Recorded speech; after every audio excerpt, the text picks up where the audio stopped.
إن الحمد لله نحمده ونستعينه ونستغفره ونعوذ بالله من شرور أنفسنا ومن سيئات أعمالنا. من يهده الله فلا مضل له ومن يضلل فلا هادي له، وأشهد أن لا إله إلا الله وأشهد أن محمدا عبده ورسوله. وما بعد، فقد قال الله تعالى في القرآن الكريم: أعوذ بالله من الشيطان الرجيم، بسم الله الرحمن الرحيم. يا أيها الناس اتقوا ربكم الذي خلقكم من نفس واحدة وخلق منها زوجها وبث منهما رجالا كثيرا ونساء، واتقوا الله الذي تساءلون به والأرحام إن الله كان عليكم رقيبا. وقال أيضا: يا أيها الذين آمنوا اتقوا الله حق تقاته ولا تموتن إلا وأنتم مسلمون. وقال أيضا: يا أيها الذين آمنوا اتقوا الله وقولوا قولا سديدا يصلح لكم أعمالكم ويغفر لكم ذنوبكم، ومن يطع الله ورسوله فقد فاز فوزا عظيما. فإن أصدق الحديث كتاب الله، وخير الهدي هدي محمد صلى الله عليه وسلم، وشر الأمور محدثاتها، وكل محدثة بدعة، وكل بدعة ضلالة، وكل ضلالة في النار. வார்த்தைகளிலே சிறந்த வார்த்தை அல்லாஹ்வுடைய வார்த்தை என்றும், வழிகாட்டலிலே மிகச் சிறந்தது என் பெருமானார் ஸல்லல்லாஹு அலைஹி வஸல்லம் அவர்கள் காட்டித் தந்த வழிமுறை என்றும், விடயங்களிலே மிக மோசமானது மார்க்கத்திலே புதிதாக உண்டாக்கப்படக்கூடியவைகள். அவ்வாறு புதிதாக உண்டாக்கப்படக்கூடியவைகள் வழிகேடுகள். அவ்வழிகேடுகள் நாளை மறுமையிலே இறைவன் தயாரித்த அந்த நரகத்திற்கு இட்டுச் செல்லும் என்ற எம் நபி ஸல்லல்லாஹு அலைஹி வஸல்லம் அவர்களின் அந்த பொன்மொழியை கூறியவனாக இன்றைய இந்த குத்பா பிரசங்கத்தை ஆரம்பம் செய்கிறேன். அன்பு இஸ்லாமிய சகோதரர்களே, வாலிபர்களே, நாம் இன்று இறைவனுடைய ஒரு கடமையை நிறைவேற்றுவதற்காக இந்த இடத்திலே ஒன்று கூடியிருக்கிறோம். இந்த தருணத்திலே நாம் நமது உள்ளத்திலே ஒரு விடயத்தை உறுதியாக எண்ணிக்கொள்ள வேண்டும்.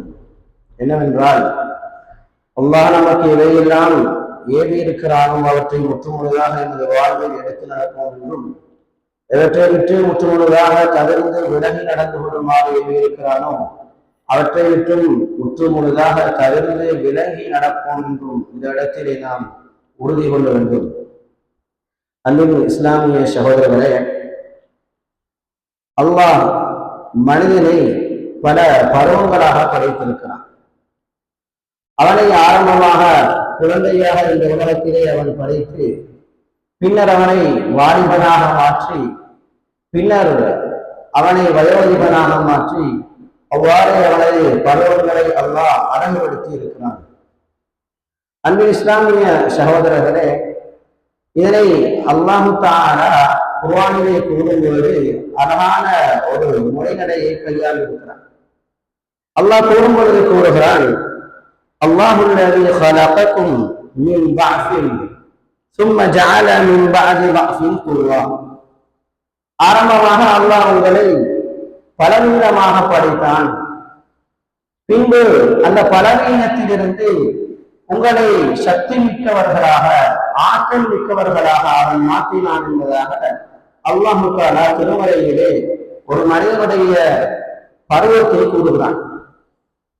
அன்பு இஸ்லாமிய சகோதரர்களே, ஆரம்பத்தில் குழந்தையாக பிறந்து பின்பு உங்களை வாலிபனாக ஆக்குகிறான் என்ற வார்த்தைக்கு பகரமாக அல்லாஹ் தனது திருமறையிலே கையாண்டுள்ள விதம் என்னவென்றால், ஆரம்பமாக மனிதனை நாங்கள் பலவீனமாக படைத்தோம், பின்பு அவனை அந்த பலவீனத்திலிருந்து உறுதிமிக்கவர்களாக மாற்றினோம் என்ற வார்த்தையை கையாளுகிறான்.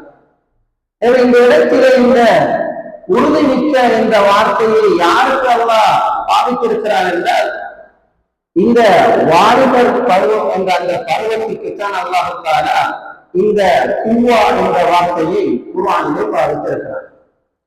அந்த குவா என்ற வார்த்தைக்கு நாம் அர்த்தம் தேடி பார்த்தோமேயானால், பலம், சக்தி, ஆற்றல் என்று பலவாறு இந்த வார்த்தைக்கு அர்த்தம் சொல்லலாம். எனவே அந்த வார்த்தை மட்டும் போதுமானது ஒரு மனிதனுடைய அந்த வாலிப பருவம் என்பது அவனுடைய அந்த பருவத்திலே எவ்வளவு முக்கியம் என்பதை இந்த ஒரு வார்த்தை மட்டும் அந்த வார்த்தையை மட்டும் புரிந்து கொண்டால் போதுமானதாக இருக்கும் என்பதை நாங்கள் விளங்கிக் கொள்ள வேண்டும். ஆம், என் அன்பு இஸ்லாமிய சகோதரர்களே, உலகத்திலே இருக்கக்கூடிய மிகப்பெரிய பலம் என்னவென்று பார்த்தால், ஒரு நாடு தனக்கான ஆயுதத்தை சேகரிப்பதில் அல்ல, ஒரு சமூகம் தனக்கான பொருளாதாரத்தை சேமிப்பதில் அல்ல, ஒரு குடும்பம் தன்னுடைய கட்டுக்கோட்பாட்டில் ஆட்களை சேகரிப்பதில் அல்ல, மாறாக தனது நாட்டுக்கு கீழாக இருக்கக்கூடிய, தனது சமூகத்துக்கு கீழாக இருக்கக்கூடிய, தனது குடும்பத்துக்கு கீழால் வாழக்கூடிய அந்த வாலிபர்களை சீர் செய்து செம்மைப்படுத்துவதில் தான் இருந்து கொண்டிருக்கிறது என்பதை நாங்கள் விளங்கிக் கொள்ளலாம். அதனால் தான் அரபியிலே சொல்வார்கள், ஒரு சமூகம் கண்ணியமாக எழுந்து நிற்க வேண்டும் என்று சொன்னால் அவருடைய வாலிபர்கள், அந்த காலத்திலே வாழக்கூடிய வாலிபர்கள் ஒழுக்கம் உள்ளவர்களாக, கண்ணியம் மிக்கவர்களாக இருக்க வேண்டும். ஆமன் இஸ்லாமிய சகோதரர்களே, உண்மையான கருத்தும் அதுதான். ஒரு சமூகம் எவ்வளவு பெரிய வரலாற்றை கொண்டிருந்தாலும், எவ்வளவு பெரிய செல்வத்தை கொண்டிருந்தாலும், எவ்வளவு பெரிய உன்னதமான கருத்துக்களை கொண்டிருந்தாலும், தன்னுடைய பொறுப்பின் கீழ் வாழக்கூடிய வாலிபர்கள் சீரில்லை என்று சொன்னால் அந்த சமூகம் தோற்று போகும், அந்த சமூகம் வெளிவடையும் என்பதில் எந்தவித ஐயமும் கிடையாது. எனவே அன்பின் இஸ்லாமிய சகோதரர்களே, வாலிபர்கள் சீர்கெட்டு போவது என்பது அந்த குடும்பத்துக்கு மட்டுமல்ல, அந்த பாதிப்பு, அந்த இழப்பு, அந்த இழிவு, மாறாக அந்த சமூகத்திற்கு, அந்த இனத்திற்கு, ஒரு சமூகத்திற்கும் ஒரு இனத்துக்குமே இழிவாகத்தான் வாலிபர்கள் சீர்கெடுவது என்பது இருக்கிறது என்பதை நாங்கள் விளங்கிக் கொள்ள வேண்டும். அதனால் தான் அல்லாஹ் தஆலா அந்த வார்த்தையிலே கூறும் பொழுது அழகாக அந்த வார்த்தையை பிரயோகித்திருக்கிறான். குவா, ஆற்றல், சக்தி, பலம் என்ற பல பொருளை கொண்டு அந்த வாலிப பருவத்தை அல்லாஹ் தஆலா சுட்டி காட்டுகிறார். அன்பின் இஸ்லாமிய சகோதரர்களே, வாலிபர்களே, ஆனால் எமது வாலிபர்கள் இந்த ஆற்றல் என்ற வார்த்தையை, இந்த குவா என்ற வார்த்தையை எவ்வாறு புரிந்து வைத்திருக்கிறார்கள் என்றால், சமூகத்திலே நான் நல்லவனாக இருக்க வேண்டும், ஆனால் தனிப்பட்ட ரீதியில் எந்த தவறையும் நான் செய்யலாம், என்னுடைய தவறுகள் எனக்கும் இருந்தால் போதும், என்னை பிறர் பார்த்து விடக்கூடாது, என்னை பெற்றோருக்கு தெரியாமல் நான் எவ்வாறு தவறு செய்வது, எனது சமூகத்துக்கு தெரியாமல் நான் எவ்வாறு தவறு செய்வது என்பதைத்தான் எனது வாலிபர்கள் ஆற்றல் என்பதாக நினைத்துக் கொண்டிருக்கிறார்கள். அதே போன்று இன்னும் சில வாலிபர்கள் ஒரு பெண்ணை தன் பக்கம் எவ்வாறு சாய்த்துக் கொள்வது, அந்த பெண் என்னை இழுக்கம் கொள்வதற்காக நான் என்ன ஆற்றல் கொண்டிருக்கிறேன், நான் என்ன செய்ய வேண்டும், அவளை மயக்குவதற்காக நான் என்ன முன்னேற்பாடுகளை செய்ய வேண்டும் என்பதாக அவர்களுடைய எண்ணம் ஆற்றல் என்ற அந்த வார்த்தையின் ஊடாக அவர்கள் அதை விளங்கி வைத்துக் கொள்கிறார்கள். அன்பு இஸ்லாமிய சகோதரர்களே, ஆற்றல் என்றால் என்ன, பலம் என்றால் என்ன, சக்தி என்றால் என்ன என்று எமது வரலாறுகளை நாங்கள் படித்தால், எமது தூதர் காட்டில் என்ற அந்த வழிமுறைகளை நாங்கள் படித்தால் எமக்கு இந்த வாலிபர்களுடைய அவர்களுடைய அந்த சேவை எவ்வளவு முக்கியம் என்பதை விளங்கிக் கொள்ளலாம். அன்பின் இஸ்லாமிய சகோதரர்களே, ரசூலுல்லாஹி ஸல்லல்லாஹு அலைஹி வஸல்லம் அவர்கள் மதீனாவுக்கு வந்த நேரத்திலே ஸைத் இப்னு சாபித் என்று சொல்லக்கூடிய அந்த சஹாபியை ரசூலுல்லாஹ் அழைத்தார்கள். வெறுமனே 15 வயதுக்கு உட்பட்ட அந்த சஹாபி, ஒரு இளம் வாலிபனாக இருந்த அந்த சஹாபியை அழைத்து ரசூலுல்லாஹ் அடையாளம் கண்டு கொள்கிறார்கள். இந்த வாலிபர் ஒரு சாதாரண வாலிபர் அல்ல, இவரிடம் இருக்கும் ஆற்றலை ரசூலுல்லாஹ் புரிந்து கொண்டார்கள்.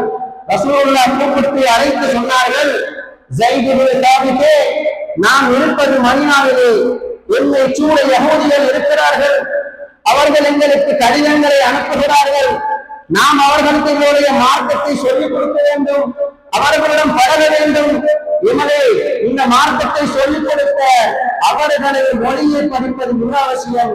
எனவே நீங்கள் இந்த மொழியை படிங்கள் என்பதாக ஸைத் பின் சாபித் என்று சொல்லக்கூடிய அந்த சஹாபியிடம் 15 வயதுக்குட்பட்ட அந்த சஹாபியிடம் ரசூலுல்லாஹ் சொன்ன நேரத்திலே அவர்கள் அதை ஏற்றுக்கொண்டார்கள். வெறுமனே மொழியை படிப்பதற்கு எத்தனை நாட்கள் நாம் செலவழித்திருக்கிறோம். ஆனால் அந்த சஹாபி வெறுமனே 15 நாட்களில் 14 நாட்களில் இந்த மொழியை முழுமையாக படித்து முடிக்கிறார் என்ற வரலாற்றை நாங்கள் படித்திருக்கிறோம். அந்த இஸ்லாமிய சகோதரர்களே, மொழியை படிப்பது என்பது லேசான காரியமா? அதை வாசிக்க தெரிந்திருக்க வேண்டும், பேச தெரிந்திருக்க வேண்டும், அதை எழுத தெரிந்திருக்க வேண்டும். பிறரை சொல்லும் பொழுது அந்த கருத்தை நாங்கள் உள்வாங்க வேண்டும். அந்த உள்வாங்கிய கருத்தை இன்னொருவருக்கு நாங்கள் சொல்லிக் கொடுக்க போனால் அதனுடைய அர்த்தம் புரிய வேண்டும்.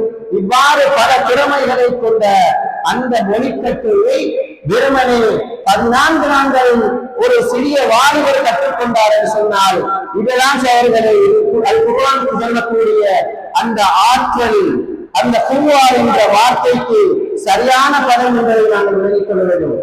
அதே போன்றுதான் அதே சஹாபி ரசூலுல்லாஹ்வுடைய மரணத்துக்கு பின்னால் அபூபக்கர் ரலியல்லாஹு அன்ஹுடைய காலத்திலே யமாமா யுத்தம் நடக்கிறது. பெரும்பாலான சஹாபாக்கள் கொல்லப்படுகிறார்கள். உமர் ரலியல்லாஹு அன்ஹு அவர்கள் அபூபக்கர் ரலியல்லாஹு அன்ஹு அவர்கள் வந்து சொல்கிறார்கள், தற்பொழுது நாங்கள் குர்ஆனை ஒன்றுபட செய்ய வேண்டும், ஒன்று திரட்ட வேண்டும், குர்ஆனை முழுமையாக ஒரு புத்தகத்திலே கொண்டு வர வேண்டும். அபூபக்கர் ரலியல்லாஹு அன்ஹு அவர்கள் இந்த நிர்பந்தத்தை விளங்கிக் கொள்கிறார்கள். இந்த பொறுப்பை யாரிடம் கொடுப்பது? மீண்டும் அழைக்கப்படுகிறார் அந்த ஸைத் பின் சாபித் என்று சொல்லக்கூடிய 25 வயதுக்குட்பட்ட அந்த சஹாபி அழைக்கப்பட்டு இந்த விடயம் சொல்லப்படுகிறது. உடனே சொல்கிறார், அபூபக்கர் ரலியல்லாஹு அன்ஹு பார்த்து சொல்கிறார், இந்த உமது மலையை தகர்த்து வரும் சொன்னாலும் நான் அதை செய்வேன், ஆனால் நீங்கள் அதை விட பெரிய ஒரு பொறுப்பை என்னுடைய தலையில் வைத்து விட்டீர்கள் என்று சொன்ன நேரத்திலே அபூபக்கர் ரலியல்லாஹு அன்ஹு அவர்கள் சொன்னார்கள், கியாமத் நாள் வரைக்கும் பாதுகாக்க வேண்டிய ஒரு பொறுப்பை நீங்கள் செய்ய போகிறீர்கள்.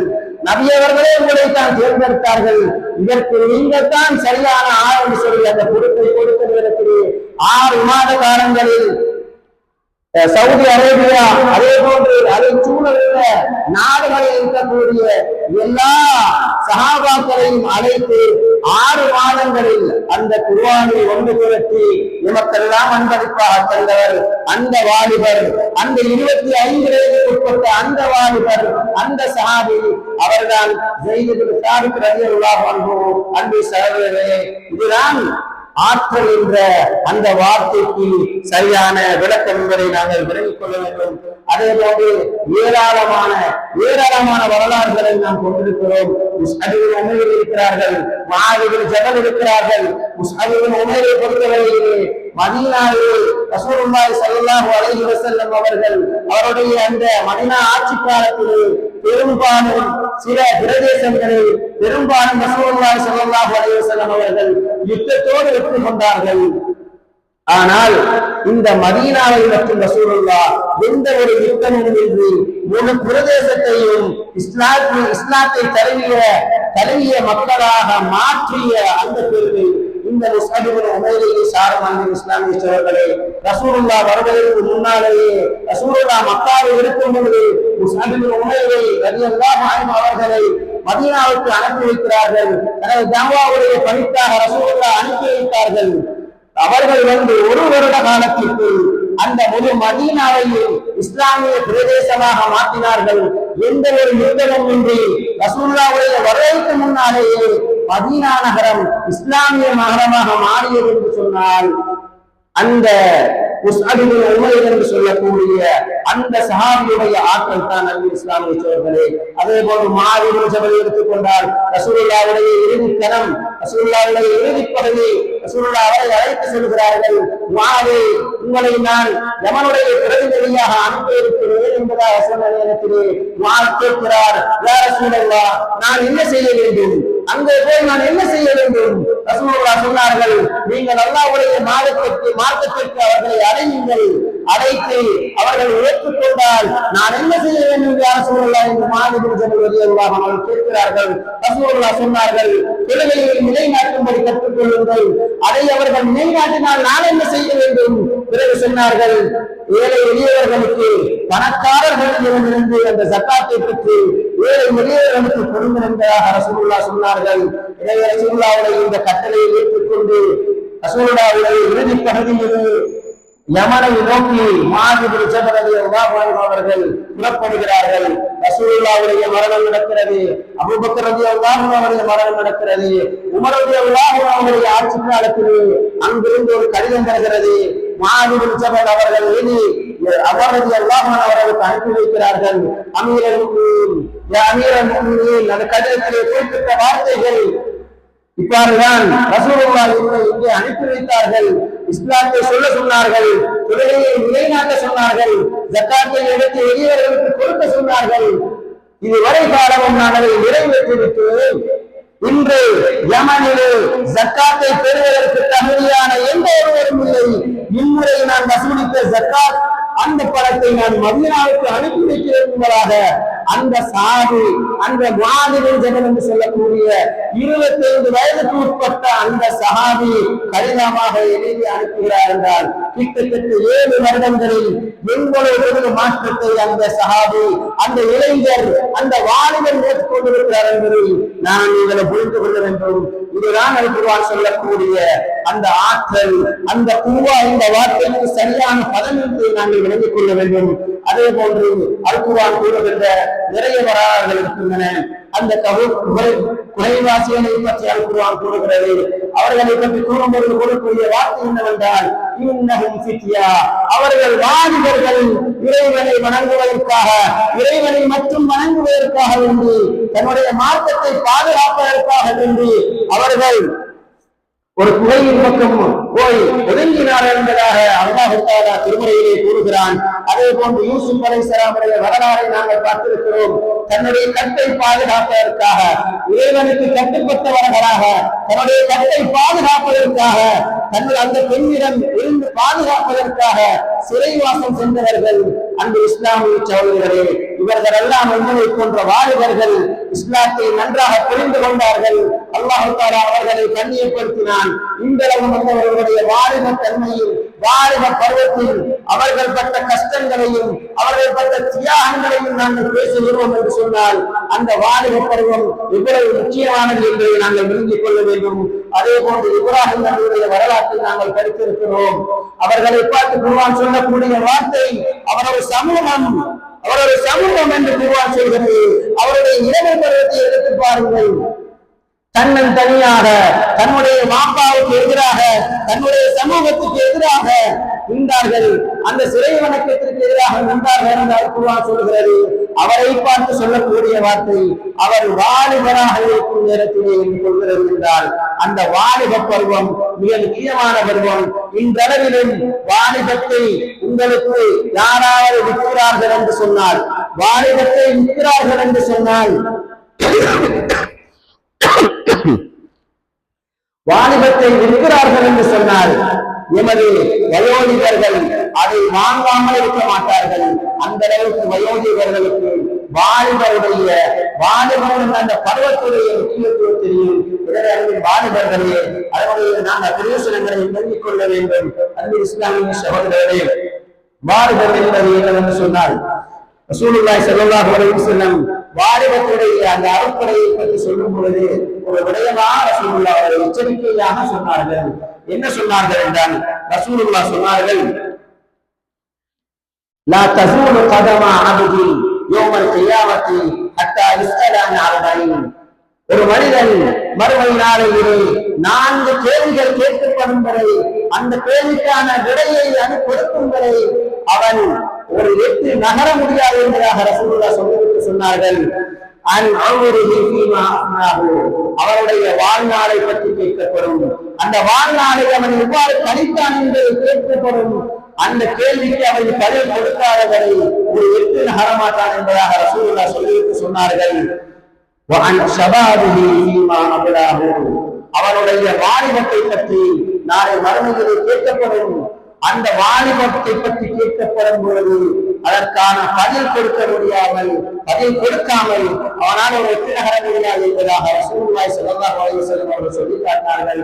அன்பு இஸ்லாமிய சகோதரர்களே, பாருங்கள், ஆரம்பத்திலே நான் சொன்னேன் அவருடைய வாழ்நாளை பற்றி கேட்கப்படும் என்று சொன்னார்கள்.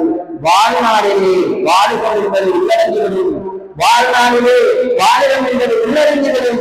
ஆனால் விசேஷமாக அவனுடைய வாலிப பருவத்தை பற்றி கேட்கப்படும் என்று சொன்னால் நாம் இவ்வளவு கவனமாக இருக்க வேண்டும். நமது வாலிப பருவத்தை நாங்கள் இறைவனுக்கு விரும்பும்படியாக செலவழிக்க வேண்டும். நாளை இந்த கேள்வி எங்களை கேட்கப்படும் போது அதே போன்று உங்களுக்கு முன்னால் செய்த அந்த சஹாபாக்களிடம் கேட்கப்படும், அந்த செய்திகள் சாபித்திடம் கேட்கப்படும். சொல்வார்கள், உனக்காக நான் அல்குர்ஆனை தொகுப்பதற்காக எங்கள் வாழ்நாளை செலவழித்தேன், உனக்காக நான் இந்த மொழியை படித்துக் கொண்டேன் யா அல்லாஹ்.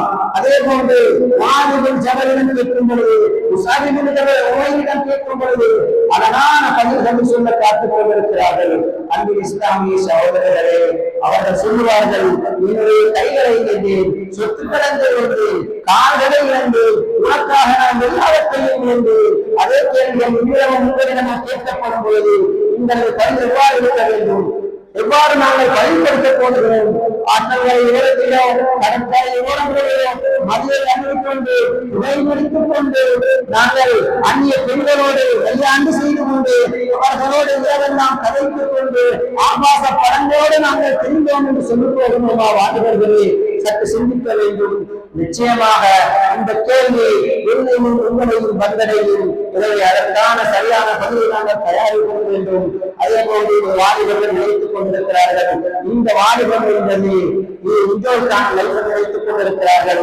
வாலிபர்களே, நாங்கள் இத்தனை மரணங்களை சந்தித்து விட்டோம். நம்முடைய இடத்திலே நாங்கள் நினைத்துக் கொண்டிருக்கிறோம். வயோதிகத்திலே நாங்கள் எங்களுடைய வாலிபத்தில் செஞ்ச அந்த பாவத்திற்காக நாங்கள் பாவமன்னிப்பு கேட்கின்றதாக நினைத்துக் கொண்டிருக்கிறோம். ஆனால் எத்தனை மரணங்களை நாங்கள் சந்தித்து விட்டோம். எத்தனை மரணங்கள் வாலிபர்கள் இறந்திருக்கிறார்கள். அவருடைய ஜனாசாக்களிலே நாங்கள் கலந்து கொண்டிருக்கிறோம். அவருடைய உடலையே நாங்கள் கலந்து பிரார்த்தித்திருக்கிறோம். அவருடைய கவனை சுற்றி இருக்கிறோம். அவருடைய மையத்தை எடுத்து தகவல் வைத்திருக்கிறோம். இப்படி இருந்தும் நாங்கள் அல்லாஹ்வை பயப்படவில்லை என்றால் அன்பு இஸ்லாமிய சோழர்களே, அல்லாஹ் நிச்சயமாக கேட்பான். எனவே இதனுடைய பெருமதியை விளங்கி அதன்படி நடப்பதற்கு அல்லாஹ் அனைவரும் மறுப்பு கொள்வானாக.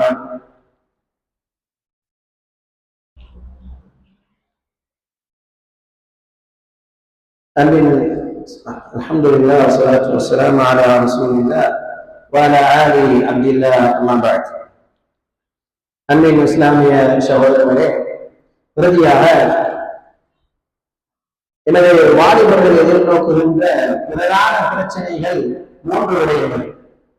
ஒன்று, கெட்ட நண்பர்கள். இரண்டாவது, எமது வாலிபர்களுக்கு மத்தியில் எழும்புகின்ற சந்தேகங்கள். மூன்றாவது, எமது வாலிபர்களிடத்தில் இருக்கக்கூடிய பழக்க வழக்கங்கள். இம்மூன்றையும் எமது வாலிப சமூகத்திலே நாங்கள் திருத்தி விட்டோம் என்று சொன்னால் நாங்கள் அல்லாஹ்வுக்கு ஏற்ற ஒரு நல்ல வாலிபனாக இந்த உலகத்திலே வாழ்ந்து கொள்ளலாம். நாளை மறுமையிலே அந்த அல்லாஹ்வுடைய நிழலுக்கு கீழாக எங்களுக்கும் ஒரு இடம் கிடைக்கும் என்பதை நாங்கள் விளங்கிக் கொள்ள வேண்டும். கெட்ட நண்பர்களை பற்றி நாம் அடிக்கடி பேசிக் கொள்கிறோம். ரசூலுல்லாஹ் அழகான ஒரு உதாரணமாக சொன்னார்கள். கெட்ட நண்பர் என்பவன் நல்ல நண்பனுக்கு ரசூலுல்லாஹ் உதாரணம் சொன்னார்கள். ஒரு அத்தர் வியாபாரியை போன்றவன். அவனிடம் இருந்து அத்தர் கிடைக்காவிட்டாலும் உனக்கு பணம் கிடைக்காவிட்டாலும் அவனிடம் இருந்து உனக்கு நல்ல நறுமணம் கிடைக்கும் என்பதாக ரசூலுல்லாஹ் சொன்னார்கள். நல்லவர்களை பற்றி, நல்ல நண்பர்களை பற்றி ரசூலுல்லாஹ் அழகான உதாரணம் சொன்னார்கள். அவனிடம் எங்களுக்கு எந்த ஒரு பிரயோசனமும் கிடைக்கவில்லை, அவனிடம் இந்த உதவி கிடைக்கவில்லை, பணம் கிடைக்கவில்லை. ஆனால் சமூகத்திலே இந்த பொடியனோட நான் இந்த பொடியன் பழகிற அந்த பொடியன் நல்லவன், எனவே நல்ல மனங்கள் தான் இனத்தையும் இருக்கும் என்று சமூகம் பேசக்கூடியதாக இருக்கும். அதே போல சொல்ல கெட்ட நண்பனுக்கு சொன்னார்கள். ஒரு கொள்ளனை இரும்பு கையில வேலை செய்கிற ஒரு கொள்ளனை சொல்ல உதாரணம் சொன்னார்கள். அவன் இருக்கும் இடமோ கருமையாக இருக்கும். அவனிடம் இருந்து நீ எந்த ஒரு கெட்ட பழக்கத்தை பழகவில்லாட்டியும் சமூகத்துல நீ பழகக்கூடிய ஆட்கள் யார் என்பதை தான் பார்ப்பார்கள். இந்த நபரோட நீ பழகிறீங்களா, அவன் கெட்டவன், எனவே இவரும் கெட்டவராகத்தான் இருப்பார் என்பதாகத்தான் சமூகம் முடிவெடுக்கும். எனவே கெட்ட நண்பனை விட்டு உதறிவிடுங்கள், விலகி நடங்கள், நல்ல நண்பர்களை தேர்ந்தெடுங்கள். உங்களுடைய வாழ்க்கை நல்ல வாலிபம் என்பதை சரியான முறையில் அமைந்துவிடும். அடுத்த பொறுப்பு எமது பள்ளி வாயில் இருக்கக்கூடிய நிர்வாகிகள், அதே போன்று பெற்றோர்களுக்கு பெரிய பொறுப்பு இருக்கிறது. எமது வாலிபர்களுக்கு வரக்கூடிய சந்தேகங்களை நிவர்த்தி செய்வது, அதற்கான சரியான தகவல்களை அவர்களுக்கு கொண்டு போய் சேர்ப்பது, வாலிபர்கள் அவர்களுக்குள்ளே வரக்கூடிய இஸ்லாமிய மார்க்கம் சம்பந்தப்பட்ட சந்தேகங்களாக இருக்கலாம், அல்லது உடல்நிலை மாற்றங்களாக இருக்கலாம், எல்லாவற்றிலும் அவர்கள் சரியான விடைகளை அவர்களுக்கு கொடுக்காத பட்சத்திலே, அவர்களுக்கு கிடைக்காத பட்சத்திலே தான் கெட்ட நண்பர்களை அவர்கள் தேர்ந்தெடுக்கிறார்கள். எனவே பள்ளி நிர்வாகம், அதே போன்று வாலிபர்களை கொண்ட பெற்றோர்கள் எல்லோருக்கும் பெரிய பொறுப்பு இருக்கிறது. அவர்களுக்கான மார்க்க வகுப்புகள் நடைபெற வேண்டும், அவர்களுடைய சந்தேகங்கள் தீர்க்கப்பட வேண்டும். அவ்வாறு செய்வோமாக இருந்தால் எமது வாலிபர்களை நல்ல ஒழுக்கம் உள்ளவர்களாக மாற்றலாம். அதே போன்று கெட்ட பழக்க வழக்கங்களை நாங்கள் எவ்வாறு விடுவது என்று சொன்னால் அதற்கு ஒரே தீர்வு தொழுகையாகத்தான் இருந்து கொண்டிருக்கிறது. அல் குர்ஆன் திட்ட தெளிவாக சொல்லிவிட்டது. இன்ன ஸலாத்த தன்ஹா அனில் ஃபஹ்ஷாஇ வல் முன்கர். அல்லாஹ் தஆலா தெளிவாக சொல்லிவிட்டான், நிச்சயமாக தொழுகை என்பது மானக்கேடான விடயங்களை விட்டும், அதே போன்று வெறுக்கத்தக்க விடயங்களை விட்டும் உங்களை தடுத்து விடும் என்பதாக தெளிவாக அல் குர்ஆன் சொல்லிவிட்டது. எனவே கெட்ட பழக்க வழக்கங்களை விடுவதற்கு ஒரே விதம், ஒரே முடிவு என்னவென்று சொன்னால் அது தொழுகைதான். தொழுகையை உரிமுறையிலே நிறைவேற்றுங்கள், அன்றாடம் சின்ன சின்ன அமல்களை செய்யுங்கள். ரசூலுல்லாஹ் சொன்னார்கள், அஹப்புல் அமாலி இலல்லாஹி அதுவமுஹா வ இன் கல்ல. அல்லாஹ்வுக்கு விருப்பமான அமல் சின்ன அமலாக இருந்தாலும் தொடர்ச்சியாக செய்வதை, சின்ன சின்ன விடயங்களை செய்யுங்கள். எனவே நாம் எதை கேட்டோமோ அவற்றை அல்லாஹ் தஆலா நம்முடைய வாழ்க்கையில் எடுத்து நடக்க உதவி செய்வானாக. அல்லாஹ் வல்ல அல்லாஹ் எம்மறைக்கும் அருள் புரிவானாக. وآخر دعوانا أن الحمد لله رب العالمين.